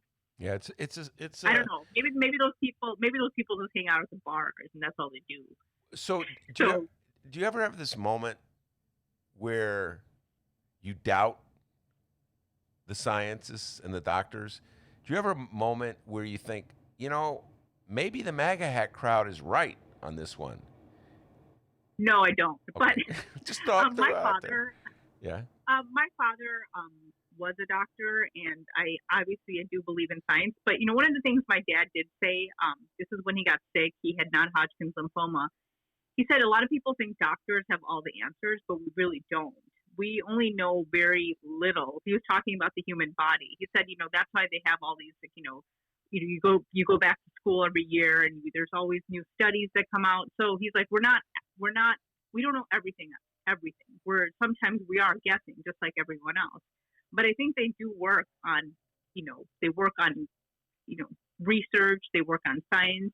So I would rather trust what the scientists and doctors are saying at this point than what some politicians are saying when they're defying what scientists and doctors are saying. So I don't know. I never doubt, there's obviously, when you have a doctor and you have a condition, you can always get a second opinion, and all doctors don't agree on things. But I think in this case, we're having a lot of the scientists and the doctors all kind of agreeing that coronavirus is very serious. COVID-19 is a very serious infectious disease, and it can kill you. And you might not have the symptoms, but you could pass it on to someone else. So evidently, cause them to die. So you do have to be careful. I think everybody at this point, I know we're talking about it, we are tired of living this kind of life where we're locked inside and have very little contact. But I think there's a difference between people saying, "Hey, I'm not going to wear a mask because I don't want to wear a mask," to the people who are just like, "I'm so tired of this. I wish I didn't have to do this," and I wish I could see my friends, and they're maybe waffling a little on social distancing, but they're trying. I think there's a difference between the people who are trying and the people who are like, "I don't want to do this. I don't believe the politicians. I don't believe the scientists, and this is taking away our rights." Well, we had a moment. I think there's a difference. Yeah, I do. By the way, and if I understand what your dad was saying was true, that the doctors don't have all the answers. And Dr. Fauci actually said this at congressional testimony. He conceded there's an exchange with Senator Paul from Kentucky, and Paul was coming aggressively at him, saying that he's overstating the crisis. And Fauci was saying, I don't have all the answers. I am humble in the face of this crisis. So he acknowledged that most doctors will tell you they don't have all the answers. That said, I think your dad and Dr. Fauci had more answers than the people cavorting at this bar on the front page of the Chicago Tribune. If I got to listen to Rummana's dad or Billy Joe at the bar, I'm going to go with Rummana's dad. I'm just saying, Rummana. Yeah, I agree. I mean, sometimes my husband is talking about doctors and criticizing them. I'm like, hey, watch it. I'm like, my dad was a doctor. And I actually don't come from a line of doctors. My dad was the only one who got educated in his family. My mom wanted one of us to become doctors. And we didn't, but she's happy my niece is kind of going toward that track. And we have other relatives who went into it. But no, it's definitely like some scientists, they do work on logic, and that is important. And I'm always someone who's not always based in science either. Like, I like doing things that aren't necessarily based in fact. I like to think, but I do when it comes to disease and especially an infectious disease like this and vaccination, I do think it's important for us to listen to the scientists and doctors. So I just don't get the politicizing of the COVID-19 outbreak. Like, why has it become a political thing where it's like, if you don't believe in if you don't lean left or you're not a Democrat, you're going to just defy the orders. I just don't understand that. Well, I mean, I understand why it's happening, but I'm saying that it's sad that it's politicized. Yeah. I think Matthew McConaughey was on Fox News to tell people who watch Fox News that this has nothing to do with this is not a bipartisan issue, which is kind of funny. A friend of mine posted his interview on Facebook, so I think you should check that out. I am definitely going to check that out, and we will be just taking the deep dive on that one next week. McConaughey weighs in. I haven't heard from McConaughey. Let's see what he has to say about it. In many ways, the political ramifications of this situation were on full display at the White House. I think it was earlier this week. A confrontation between President Trump and Weijia Zhang of CBS News, CBS reporter, and I hope I'm pronouncing her name correctly. I've dutifully listened to the YouTube pronunciation of her name because I know my name gets butchered all the time, Rummana. But anyway, and Dennis has it queued up. We're going to play it. But what you won't see is the visual of, I don't know if I sent it to you so you could see it, but the visual where the reporters like Zhang, her colleagues, are all practicing social distancing. They're not sitting on top of each other. They're in the outside and at least 6 feet apart, and they're all wearing masks. And Trump's not wearing a mask. It's surreal. Trump will not wear a mask. That's part of the message he's sending out that gets it to what you're saying. Like, there's this resistance on the part of Republicans that they don't want to wear masks as a political statement of some sorts. And that, in addition to the confrontation itself and what it all says about journalism in the age of Trump, that struck me. Did you see the visual of that as well, with Trump not wearing the mask? I did watch. I watched the back and forth, and Weijia actually, Zhang pulled down her mask. When he started asking her why she didn't ask about China, I think she really wanted to press him about why she was just particularly saying that to her. maybe just to show her entire face. I thought that was a pretty interesting gesture. When she pulled the mask down, right? Like this is Yes. showtime. You see who I am? Yeah, can you- exactly. It's a showdown. So. All right, Dennis is going to play the clip, and then we'll riff on it. It may be tough for you to hear. Hopefully you'll hear it okay. Said many times that the U.S. is doing far better than any other country when it comes to testing. Yes. Why does that matter? Why is this a global competition to you if every day Americans are still losing their lives and we're still seeing more cases every day? Well, they're losing their lives everywhere in the world. And maybe that's a question you should ask China. Don't ask me, ask China that question, okay? When you ask them that question, you may get a very unusual answer. Yes, behind you, please. What, sir, why are you saying that to me specifically? I'm That I telling should you. ask I'm not China? saying it specifically to anybody. I'm saying it to anybody that would ask a nasty question That's like not that. a nasty Please go question. ahead. Why does it matter? when Okay, anybody else? Please, go ahead in the back, please. I have two questions. No, it's okay. But We'll you go over pointed here. to me. I have two questions, Mr. Next, President. next, please. But you called on me. I did, and you didn't respond, and now I'm calling on Sorry, I just the wanted young to, lady in the back, please. I just wanted to let my colleague Okay. finish. But can I ask you a Ladies and question, gentlemen, please? thank you very much. Appreciate But it. you- All right, there you go. Did you hear all that, Rummana? It came pretty clear. Yes, I did, and I watched it too, like earlier. All right, so your thoughts. I think it's definitely he was trying to get at her because she was a Chinese American, and he was, offended that someone would ask a question about why he makes everything a competition and has to tell everybody that he's wonderful and he's doing everything great, making America great again. And yeah, it was another dig at, this is a Chinese virus. It was his back to his comments that I don't even want to say teeter on. They are xenophobic comments, and attacking someone that's Asian and who's of Chinese descent is definitely an attack. I found it to be something that was an attack because she was asking a legitimate question, and then he has to go, "Why don't you ask China?" And that's how he kind of tries to shut her down.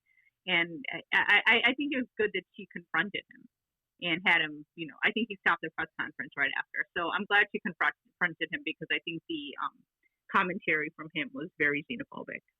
All right, now I am going to play devil's advocate. The roles are reversed. Usually I'm opining something lefty, and Rummana's saying, well, on the other hand, so let's flip the switch. I already sent you an article, which I always make Rummana read all these stories on Friday. I sent an article by some conservative who is saying that Zhang overstepped her bounds, and that the other reporter, too, whose name I don't know, who at the end stepped up and confronted Trump on this issue, overstepped their bounds, that reporters should just ask questions. They should not have opinions embedded in those questions. So the question itself was out of bounds that Zhang asked. That question being, why are you so concerned about how the United States ranks with other countries? Why is this a competition? That question, embedded in that question, was a prejudgment, a bias against Trump, and she was not acting like an objective reporter. I have my opinion about this, but I'm just curious what your opinion is, Rummana. Well, I think if you're personally attacked, I think that it's okay for a journalist. I think the question was legitimate because that is a criticism of Trump, that he always wants to make something about how wonderful he is and how he's doing such a great job. So I think as a journalist, when you're talking to a politician and they're always talking about what a great job they're doing, I think it's okay to ask, like, why are you making everything a competition, or question them to see whether they're really doing a good job. So I didn't think the question was really that personal. And I did read the article that you sent me. Yeah, of course, we don't want to make everything personal. Like if I was interviewing Lori Lightfoot, I wouldn't always say, "Oh, why are you saying this about me?" But if I was talking to the mayor or the governor and then they said something like, "Why don't you ask someone in India?" I think I would get offended. I would say, like, "Why are you saying that to me? Like, why aren't you saying that to, say Mick was sitting next to me? Like, why isn't someone asking him if he asked someone in Ireland or Germany or like wherever his ancestors are from?" So I'm just saying it's definitely, I think it is an attack when you're, pointing to someone's ethnic background. I mean, if there was an African American reporter and he said something like, "Why'd you ask someone in Africa or another country?" I think it would be equally offensive. So I thought that article about saying that journalists, are doing too much in criticizing Trump, are doing too much criticism of Trump. I think it was kind of off base. I didn't think it made sense. I think anybody would probably feel offended if their ethnic background or their cultural background or the religious background was pinpointed by a leader. Yeah, excellent. I totally agree with everything you said on that one, and I give her credit for standing up for herself. She took the mask down, so there would be so everybody could see her full face. That's what she did, and it was a showdown moment there, and I actually give her credit. Listen, you mentioned Mick. Mick had one of in retrospect, it's funny. Funny exchange. Mayor Daley, way back when, threatened to stick a rifle up Mick's butt because he didn't like the question Mick was asking. It was perhaps Mick's finest moment as a journalist, and it drew a lot of attention.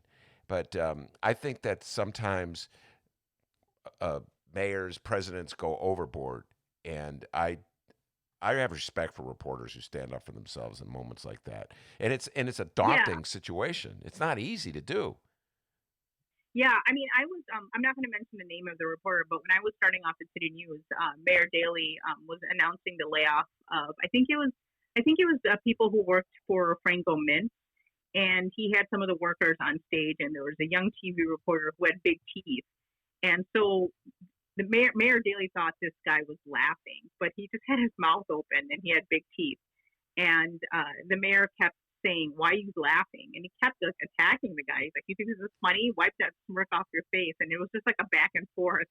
And Jackie Hurd, the press secretary at the time, apologized on behalf of the mayor. But it became this thing where he was like attacking this guy, and this guy just happened to have big teeth. And so the mayor thought this guy was laughing, and it was just like it was just really uncomfortable. I remember just being like, "What is going on?" And he just started picking on this guy. He said, "You think people losing your jobs is funny? You think this is funny?" And he just kept telling the guy, like, "You think this is funny? You're laughing." It's just so and I think at the time the reporter was a little shaken, so he didn't really. He just said, "I'm not laughing," and it was uncomfortable. So I think in those situations you do have to defend yourself. By the way, in that situation, Mayor Daley himself should have done the apology, not have his press secretary do. He himself should have made the apology in a situation like that. Show some humility.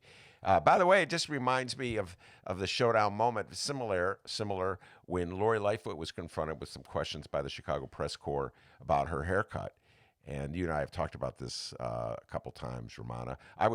I believe that was a legitimate question by a reporter doing his or her job. I can't remember if it was a man or woman who was asking the questions. And I thought Lori Lightfoot went overbound, by trying to flip the switch and counterpunching. I believe a little humility on a part of our leaders would be welcome every now and then. In that case, you know what? Yeah, I blew it. I shouldn't have had the haircut. You're absolutely correct. Please don't. Instead, she's like, I got to look. I'm the face of Chicago. How dare you ask me that question? And all these people on the north side, yeah, Mayor Lightfoot, we love you. You're right. I hate that reporter. So I was with that. I don't even know do you remember who was the reporter that asked that question? Do you remember? I forgot. I think it was a TV reporter, if I'm not mistaken. I could be wrong, but I thought it was a legitimate question too. It's not like I don't think it's from Page News, but it's a legitimate question, especially when she was doing the videos. I think of saying things like, "Well, you don't need to get your hair touched up right now. This is a pandemic." So I'm on your end. I do think it's a legitimate question, especially in this day and age. Absolutely. All right, let's move on to that time of the show. Oh, wait, before we do that, let's give a tribute before we get to the Rummana's recommendation, which is all going to be Bulls talk. Can't wait. A dear friend of both of ours passed away this week, and I already had a moment of silence on the show for Albert Dickens. I'm probably going to write something for the reader about him. A very interesting guy. He worked for years at the Sun-Times. I met him when he worked at the Daily News. Talk a little bit about the legacy of the great Albert Dickens. Yeah, Albert Dickens has. He was technically his title was editorial assistant, but he was someone that did everything. He was known for his knowledge about everything, and I was told he is actually a very good artist this week by uh, a mutual friend that works at the Sun Times. He used to help in the sports department and recently moved on to the news department, so I got to know Albert pretty well. Just a nice guy. He's been there since I was born in the early 70s. Been at the Sun Times, has been a fixture there, and he was just such a sweet guy, very nice guy. And he had a stroke maybe, I want to say less than a year ago or within the year and a half. And he had been in a rehab facility because he couldn't live on his own anymore. And a lot of people were visiting him, and he just passed away. We found out Monday. I think we found out Monday. Yeah, Monday we found out. So just a really nice guy, really nice to talk to. 82 years old, so he was working for a long time when a lot of people retire. Just a really sad situation. It's sad that he couldn't get visitors after a while. A colleague of mine told me that he had called him a few days earlier and just said, "I just need someone to talk to." So that just makes me really sad that he had died that way. But I know he led a very full life. Just hearing about him, I had no idea. Just from reading his obituary, there were some things I didn't know about him. I didn't know he liked fishing I forgot where, but he used to go off out of state and go fishing. I didn't know that about him, but he did know. Like people told me, he knew many different languages, could speak Yiddish with people, and I thought the best story about him in his obituary about how Charlton Heston once called the Sun Times desk and he thought it was a joke, and he hung up, and then it turned out he thought it really was Charlton Heston, and he said he made a joke about how he hung up on Moses. Yeah. So. And he was actually one of the funny things about him was like he was a very gentle soul, but when there were callers, and we do get a lot of callers who are very persistent and ask us very questions that we know nothing about, or they'll be complaining about something and then they'll kind of go off the handle. And most of the time we're told to be polite, but Albert would just when you heard Albert going back and forth, we're like, oh, he's talking to a caller, he's being unreasonable. So it was definitely entertaining to watch that. Yeah. But we will miss him, and we obviously have been missing him because he hasn't been in the office since he got sick. So it's really sad week for us at the Sun Times. Yeah, no, well put, Rummana. Albert Dickens, a great figure at the Sun Times for all these years. So I'll probably weigh in as well. All right, and Rummana's recommendations, let's be honest, we'll both be watching on Sunday night the last 2 episodes of The Last Dance. And I'm not going to sit here and say, Rummana, that this is a perfect documentary. There are some issues with the documentary. That said, I have loved it. I've looked forward. Sunday, I find myself like at 2 p.m. thinking, oh yeah, they're going to track 2 more. Man, I can't wait.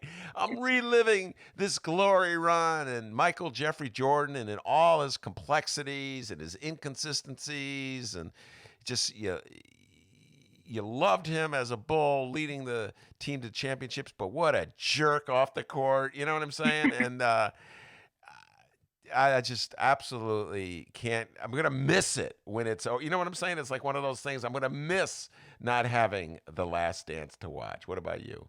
Yeah, I mean, even like I told you when we discussed this earlier, I'm not the hugest Bulls fan like you are, but I find it pretty fascinating too. Anybody who was alive during that era remembers Michael Jordan and the insanity. I think basketball actually became hip because of the Chicago Bulls, in my opinion, to a larger audience. Maybe you always liked basketball, but I felt like a lot of at least I'm talking about women I know that didn't even care about sports, like, because I've always been a baseball fan, and I understand people who don't like baseball because it can be pretty boring, but I've always been a Cub fan. But I remember friends of mine who never cared about sports. All of a sudden, they're wearing Bulls jerseys, and they were talking about that slogan, "I love this game." And I feel like the Bulls kind of made, I think they made basketball or the NBA kind of hip, like, and so I do remember that time period. So it is interesting watching all the players, because like I said, I do remember all the players that they're showing. And so it's interesting seeing all the behind scenes stories that you're hearing about. Like, I never knew Michael Jordan was that hard on his teammates, but that's something I was learning. Maybe that was something that was always said. But my husband's making us watch, like, so where we have one extra one. So we'll have 3 episodes this week. We didn't watch all of them last week, so he can have an extra one. He wants to savor it. So, but we are probably going to watch. We're going to be down one this weekend. But I've enjoyed it, and I think it No, it's just funny. Just trying to let it go longer, but it's still going to run out eventually. Yeah. Yeah, I know. It is. I mean, like I said, I even told my younger sister, who, she's like me. Like, we liked the Bulls, we followed it, but we weren't like huge fans. And she was even like, she's been texting me. She's like maybe caught up with the same episodes as I am. She's like, I never knew this. And she's like, we were talking about actually Michael Jordan's dad and when he was murdered, because I remember that vividly. I just didn't know he was missing for that long. And just the whole Michael Jordan joining the Sox, I remember that, and the gambling rumors, and I still thought that was weird that was so controversial, because it really wasn't if you thought about it. Well, he loves gamble, yeah. Yeah, but a lot of people like to gamble, right? We did I told you this already. I did an interview with Craig Hodges, and you can listen to it. It's dropped it last night, and he goes into the whole issue of Michael Jordan being tough on his teammates, and he had some really interesting things to say about it. Craig Hodge is a very proud man. He's not going to let anyone treat him that way. And so anybody who knows anything about the early Bulls, Michael Jordan was sort of selective in who he bullied and intimidated. If he felt he could get away with it, he would bully the person. If that person was accepting for one reason or another, that kind of taunting, he would go there. But if the person confronted him, he fell back, and he had definitely had that relationship with Craig Hodges, where Craig Hodges stood up to him, and Craig talks about it in the interview, the exchanges they had. Well, I'm gonna listen to the interview. And we can discuss that next week for sure. Week. But yeah, I did find it fascinating. I just didn't know about that history. Well, here's one last thing to talk to you about Craig Hodges, which I shared with you earlier. Craig Hodges paid a price for his political beliefs.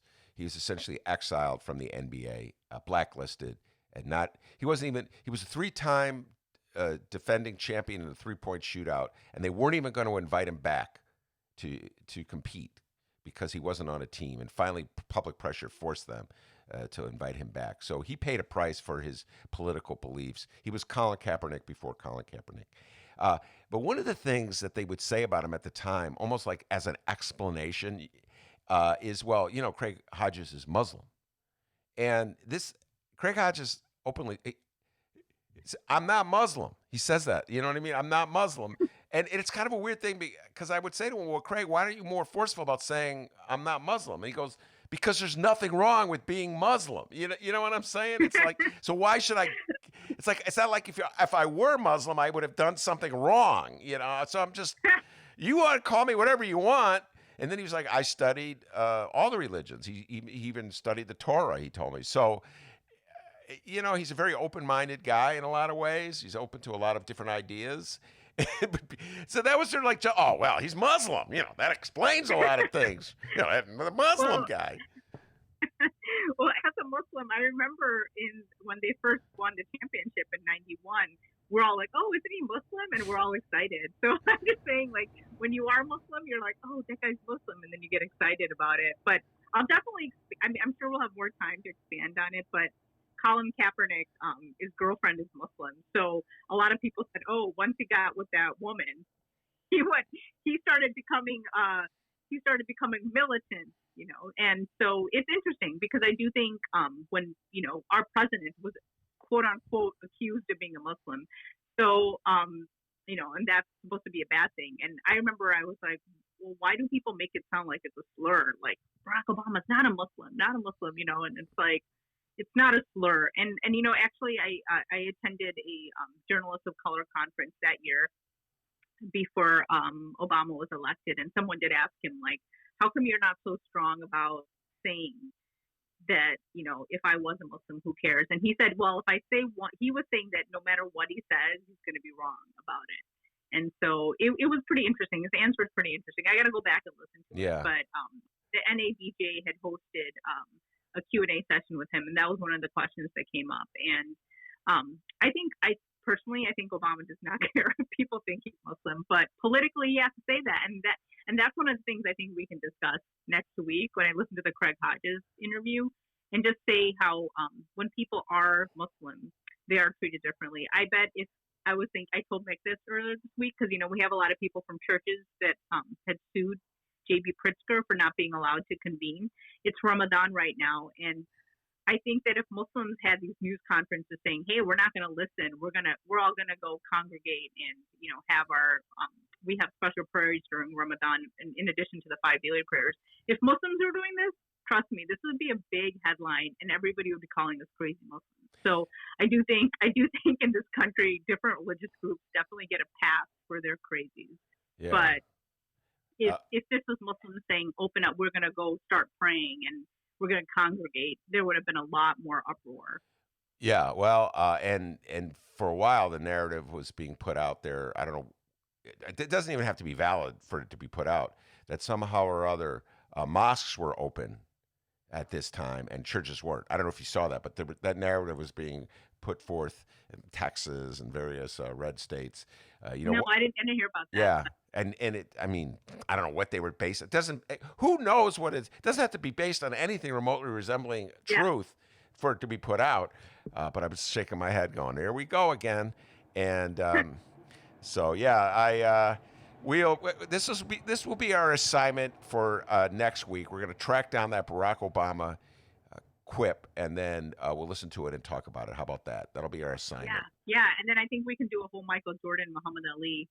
Oh my goodness! Comparison. Yes, we will do that next week. That was on my list. But we'll do that next week. We'll do that next week. I can do a whole podcast on that. I look forward to that. I could talk about Michael Jordan and Muhammad Ali for hours at a time. I worship the ground that Muhammad Ali walked on, but that's back in the 80s and the 70s, but that's a whole other story. All right, Rummana, stay safe, stay sane, and we'll see you next week, okay? Okay, take care. That's the great Rummana Hussain, Chicago Sun-Times editor and columnist. That was a blast talking to her, and it was a blast talking to you today, D. Great show today, young man. Yeah, good times. Mm-hmm.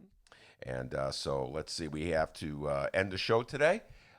We have 2 interviews to do, so we're going to be very busy people in the attic, and those interviews will drop this weekend. Any updates before we go, D? Yeah, we got one here. I'm looking for it. By the way, make sure to download the Benny J bonus interviews we were just talking about. Ben, where can they find them? At the Chicago Reader and Chicago Sun-Times. Right? Both Chicago Sun-Times and Chicago Reader websites, and wherever else you download your favorite podcast. All right, quick update here. The following comes from Block Club Chicago. Let's see here. It says, faced with protests at her doorstep and opposition from aldermen, Mayor Lightfoot called off an emergency demolition at Old Crawford Coal Plant in Little Village on Thursday. Protesters chanted outside Lightfoot's house and outside the Little Village site Thursday night after city officials quietly gave a contractor permission to do more work at the site just weeks after a botched explosion covered the mostly Latino neighborhood in dusting during a respiratory pandemic. Just an hour after the protest, the mayor tweeted the new demolition work would be stopped. And I have the tweet here. She says, in order to allow additional time to continue discussions with the community about the structurally dangerous condition of that small building, the city has ordered that for now, the demolition will not move forward for the next several days. Good. Was it a bad idea to destroy the smokestack? And we all know the consequences, dust and soot and the very top. I mean, would this tweet from Mayor Lightfoot kind of say that she's kind of admitting that was a mistake the last time? That's as close as an all-powerful mayor in the city of Chicago will say to me, man, I blew that one. Right? D, they don't do that in Chicago. You don't have, mayors can never admit that they're wrong. You know, I never made a mistake. I'm the mayor. And then the people on the north side, she's the mayor, Ben. Show some respect. Okay. But by the way, they were saying the same thing to me in 1990s about Daley. Just can't you say something nice about the mayor for once in your life? Say something nice. All right, anyway, I'll say something nice. We'll close with me saying something nice about the mayor. Good job, Mayor Lightfoot. I think that's the right decision. Let's halt the demolition in the middle of a pandemic. So good decision. How about that, dude? It is beautiful outside. Springtime. Love it. Oh, that's priceless. J.B. Pritzker from the Vault, that commercial he did where he's walking out of his car and he ate. Wait, what's your favorite rock band? Oh, Steve Miller. Anyway, great job, Rummana Hussain. Really appreciate you every Friday on the Ben Joravsky Show. And, of course, the man, the myth, the legend, the pride and joy of Alton, Illinois, and his J.B. Pritzker, Lori Lightfoot, Rummana Hussain, and Donald Trump will tell you, back home in Alton, they call him White Lightning. Give yourself a raise, take it out of petty cash. Have a great weekend, everybody.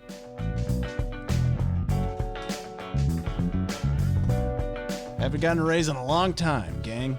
And remember, download those Benny J bonus interviews.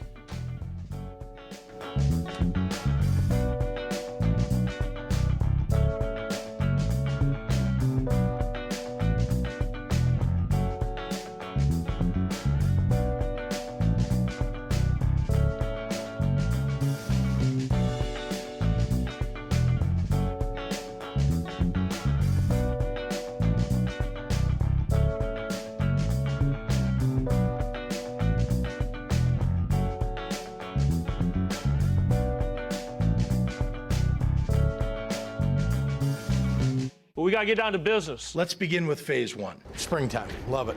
Said many times that the U.S. is doing far better than any other country when it comes to testing. Yes. Why does that matter? Why is this a global competition to you if every day Americans are still losing their lives and we're still seeing more cases every day? Well, they're losing their lives everywhere in the world. And maybe that's a question you should ask China.